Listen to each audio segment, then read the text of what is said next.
report as you were working on it.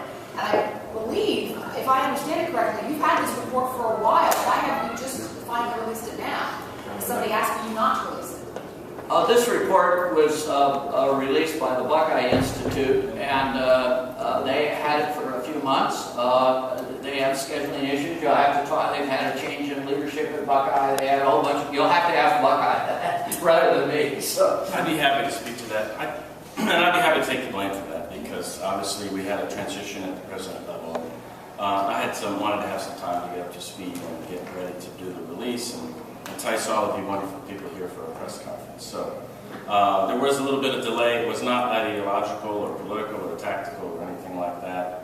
And like I said, I think it happened to have worked out very well. The timing is right. Indiana's having this pass law. Michigan's having a debate. Minnesota is having a debate. So the timing worked out very well, and Ohio has to have the debate as well. And we hope the report will set the table for that debate based on the facts that is in the report.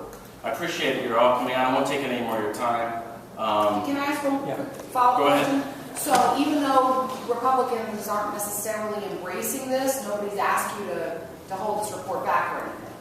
No, I don't. I mean, Buckeye Institute is a 501c3 organization. And there are like I said, there will be lots of debates about tactics and politics, and supporters of ours and friends of ours have very strong opinions on a variety of issues of that. So we're not really going to play that role. Our role is to set the table with the facts and the policy and to make that the basis for the debate. And obviously a lot of education and communication goes into making sure Ohioans understand the issues involved. And that's the role we're going to play, is to provide the information for Ohioans. We'll let the political groups and the politicians decide those political questions. Some conservative Republicans who are in power in Ohio, Professor, if you could answer this too, I mean, they say Ohio is doing quite well right now in terms of the direction.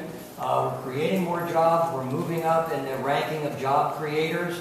We cut taxes. And even without a right-to-work law, Ohio is on its way up. So why not just wait and see where unemployment rate below the national average for several months? Why do we need right-to-work? well, we still have nearly 8% unemployed in our state. It is true. The economy is improving. We're in a business cycle. We're in the upside of a business cycle. Ohio has historically, in business cycles, taken a pretty big hit on the downside and a pretty big rebound on the upside. And this business cycle has taken longer. It's more deep through, I think, of a variety of policy mishaps, frankly, at the federal level. But we are responding. That's true. But it would be wishful thinking to think that it's going to solve all of our problems. Now, I think some constructive, non-right-to-work steps have been taken. The tax structure is better today than it was 3 or 4 years ago, for example. I think more can be done in that area too, but that's not the purpose of this press conference. You use the tools that you have. This is a tool you have. The beauty of right-to-work is it doesn't cost anything.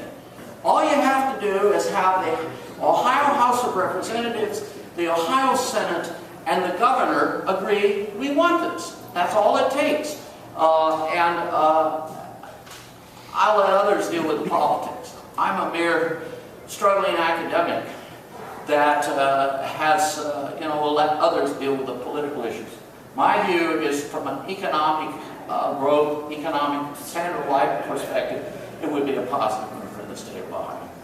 Let me just say, too, to provide some context.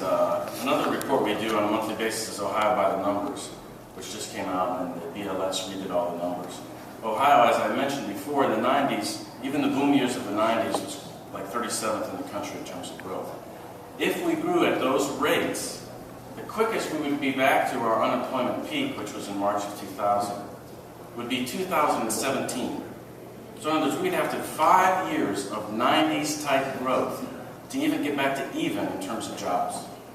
So I think that you constantly have to remember we are in a huge hole. We have been growing slower than everybody else.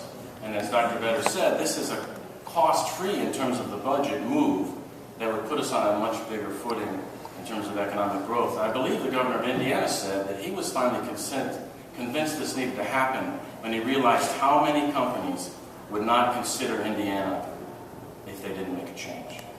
So as I said, hundreds of thousands of Ohioans have voted with their feet. And hundreds of companies have left. If we want those people to consider Ohio, we have to consider changing that environment on the ground in order to catch up to the rest of the country. Just a note, if you want a digital copy of the report, you can go to buckeyeinstitute.org/workerfreedom. buckeyeinstitute.org/workerfreedom, and you can have a digital copy of the report if you didn't get a physical copy.